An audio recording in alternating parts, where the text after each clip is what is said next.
Good morning, children. Welcome to our next class. In last class, you learned about the habitats. Habitats are of two types, terrestrial habitat and aquatic habitat. And terrestrial habitats are of again three types, grassland habitats, mountain habitats, desert habitats. And what are the adaptations shown by the organisms living in these habitats we are completed, right? And you also learned about aquatic habitat, the different types of organisms live in aquatic habitat and what are the adaptations they are showing. This all clearly you understood, right? And in today's class, we are going to see that what are the characteristics of living organisms. This you are learning right from your lower classes. So you know very well what are the different characteristics shown by the living organisms. So in today's class you are reading about characteristics of living things. As we discussed, there are a clear-cut difference between living things and non-living things. They are having special characteristics. So among all, one character is responding to the stimuli. Response to stimuli means, what's the meaning of response to stimuli means? The changes, if any change is occurring in our surroundings, according to that, the organisms make some response, give some response. According to the surrounding changes, the organisms show some response called as stimuli, showing response to stimuli. For example, if you take when you are in a dark room and all of a sudden you are focused to a bright light, then what response you'll show? Immediately you just close your eyes a second to adjust the bright light. Yes, that's the response you are showing to the stimuli. And for example, when you are growing some baby plants, you just sow the seeds and arrange that pot inside your house near to the window and close the window. Allow only little light to pass through the window. Open the windows and allow only little light to pass through that. And you can see after the germination, the plants bend towards the light side. From which side they are getting the light? Towards that, the growth of the plants takes place. And even here in this pot you can see the plant, the baby plant, the sapling has little bent. Why it is bending? Because it's getting the light. The source where it is, that side the plant starts growing. So this is one of the response. In their surroundings, what are the changes are there? According to that changes, these living organisms can respond. So see, whenever your mother is making any favorite food for you, just by breathing that smell itself, water comes in your mouth. That is your response to the stimuli. You are responding to the surrounding. And when you see the eagle and eagle when it is flying very high in the sky, when it can spot its food which is there on the earth. So it's responding to that stimuli and it's able to identify where its prey is so that it can fly towards its prey and can get the food. Understood, children? So not only this, whenever if you touch any hot thing, immediately you'll take your step back. You take your hand back. For example, when you're going to step on a thorn, All of a sudden when you look at the thorn, will you step on the thorn or will you take back? You will take back your step, right? That is called your response to the stimuli. And the same responses to stimuli can observe in plants. If you take touch-me-not plant, when you touch the leaves of this touch-me-not plant, you can see in this picture, just with a pencil, we are touching to the leaves of touch-me-not plant. Then immediately all the leaves gets closed. So a type of sensation is occurring. Due to that sensation, the cells signal to each other and they close. The movement of water droplets takes place at that time and they closes. So this means they are responding to their surroundings. So response to stimuli is one of the characters shown by the living things.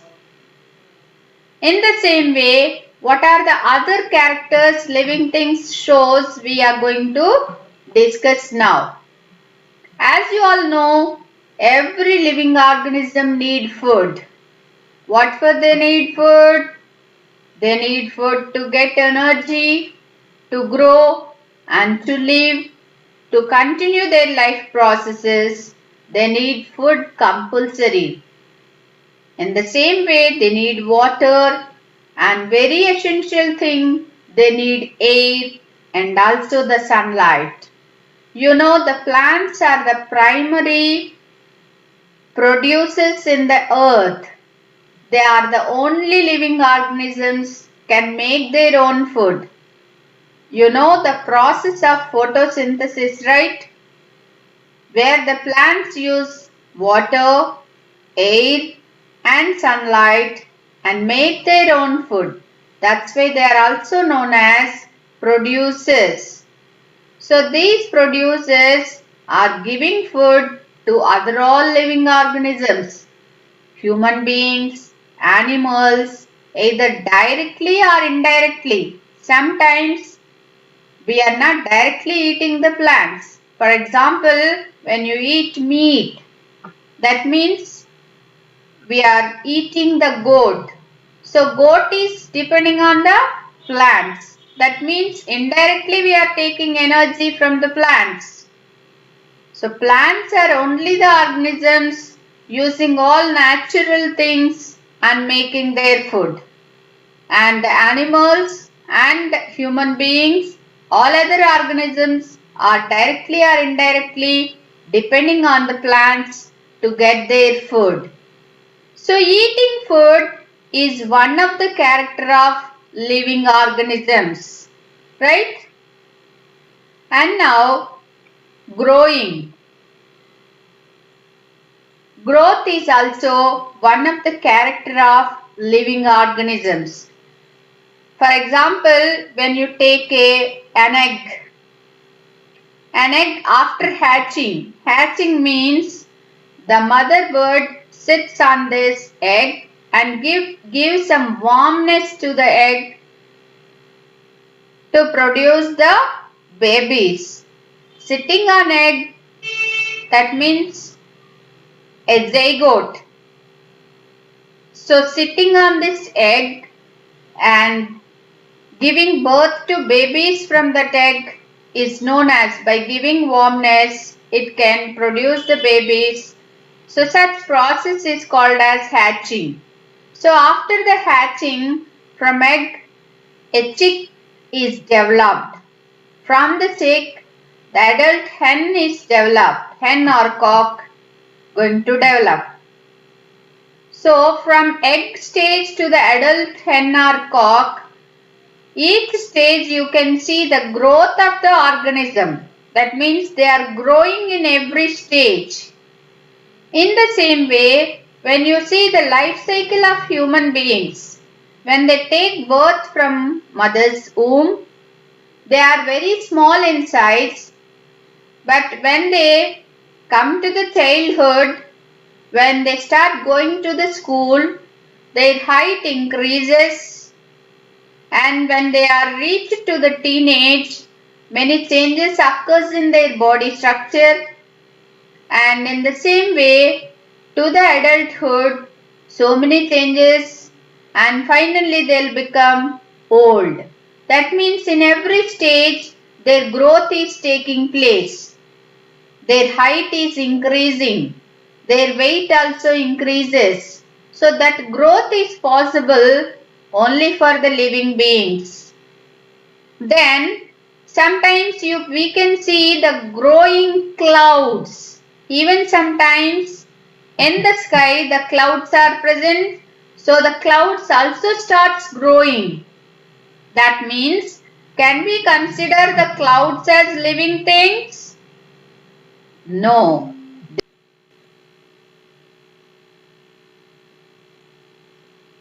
Clouds are growing, but they no need of food, but they cannot move. Sometimes even clouds can move, can grow. But why we are not considering them as living things? Because they cannot reproduce. How like living things are reproducing. They cannot breathe like how living things are breathing. They cannot movement they are showing. They cannot make their food or they cannot eat the food how living things are eating. That's why we can't consider the clouds as living things.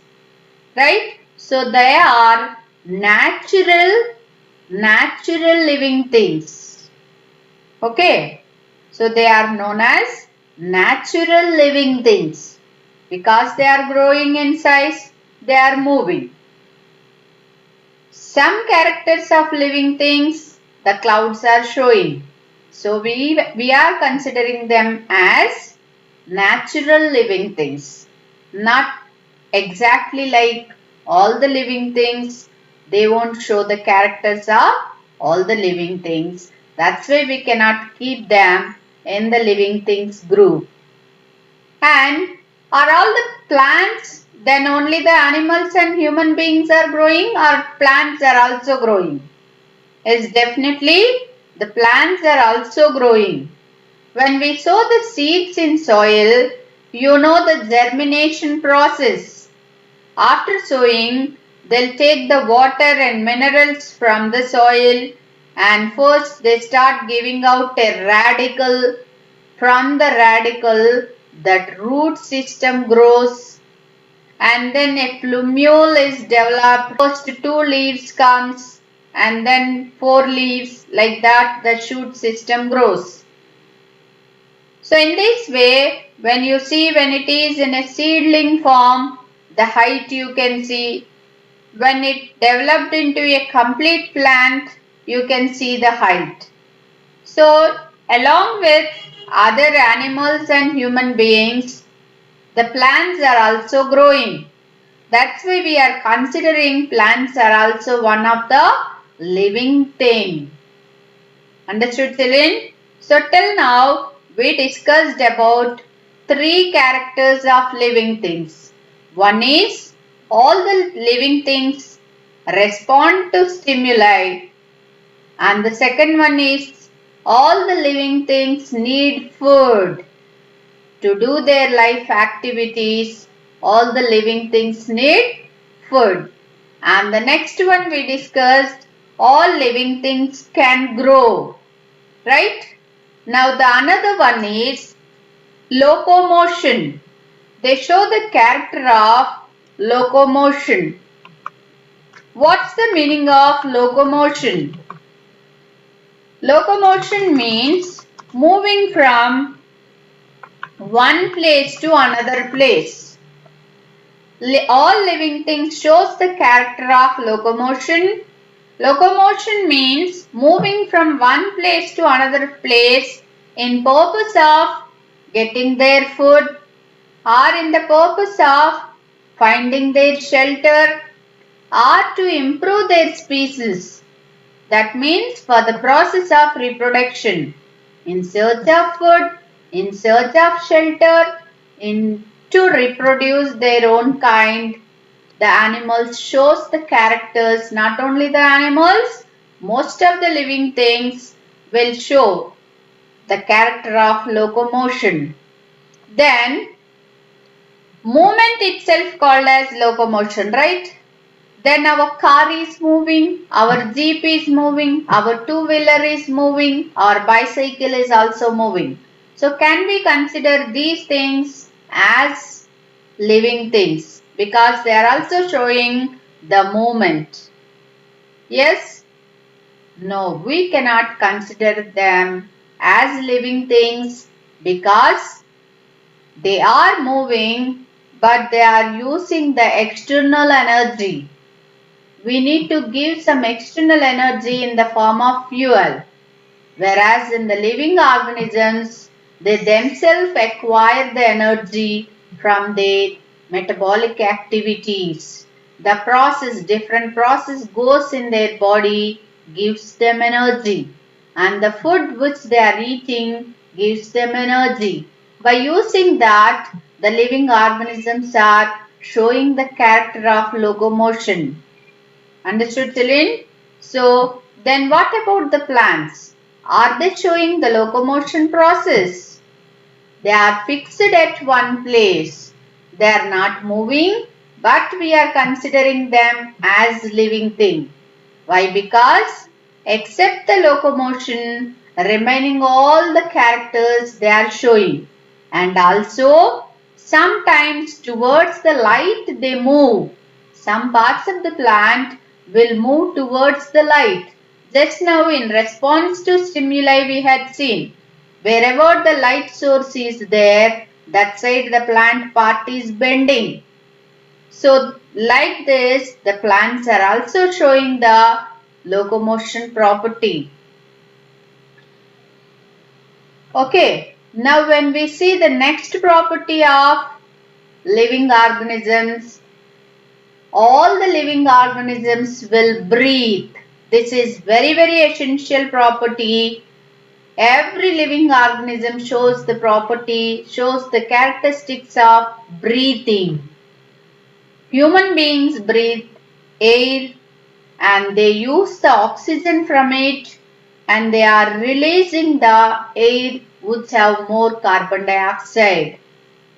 In the same way, the plants are also breathing and the human beings are using their nostrils, their nose they are using to breathe air inside.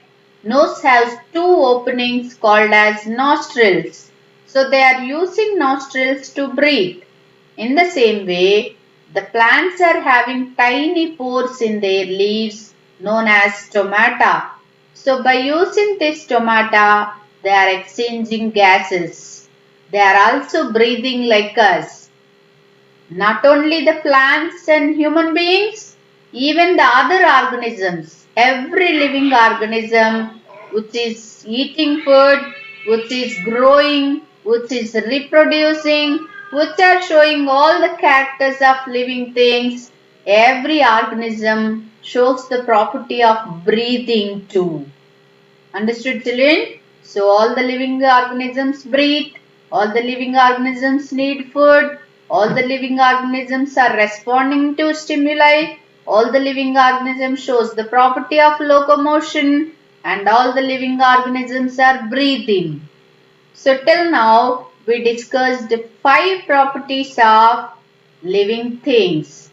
And the next property is most of the living organisms shows the character of reproduction. Reproduction means giving birth to their own kind of species. Giving birth to their own kind of species. They want to improve their species. They want to keep their species a long time on planet Earth. So in this way, they reproduce. They'll give birth to the same kind of species known as reproduction. So all the living organisms shows the character of reproduction. Not only the animals, even the human beings shows the character of reproduction. Even the plants show the property of reproduction by reproducing in two ways. Plants are reproducing by two ways, that is asexual reproduction and sexual reproduction. Asexual reproduction means other than flower, bud and seeds, they'll give new plants from their leaves, from their shoot, from their root, any part of the plant except flower, seed and bud. Remaining all the parts of the plant give rise to the new species. That's called as asexual reproduction. And sexual reproduction means the flowers are having gametes inside. The flowers, the bud and the seeds are participating in the sexual reproduction. But in human beings and animals there is no asexual reproduction. Only by the process of sexual reproduction they are giving birth to their own kind of species.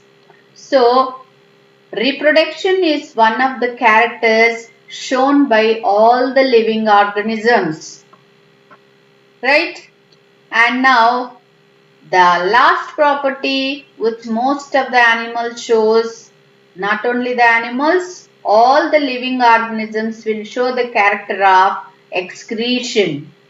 So whatever the food they are taking, all that food they cannot get digest. If any undigested food, if the part of food which is not digested in the organism body, that is called as waste. So this waste they will excrete, they'll send out from their body, known as excretion. So excretion is also one of the characters shown by the living organisms. If they did not excrete this waste undigested food, it may become toxic to their body and it may harm them. So every living organisms excrete their undigested food. So excretion is one of the process shown by the living organisms. Not only the animals, human beings shows this character, even plants shows the character of excretion. But the excretory products in the plants are not harmful to the plant. So they'll store this excretory products sometime like gum, like resins, latex. So in these forms they'll store that excretory products and we are using them for our purpose. Understood, children? So when they perform all these activities, these organisms are considered as living things.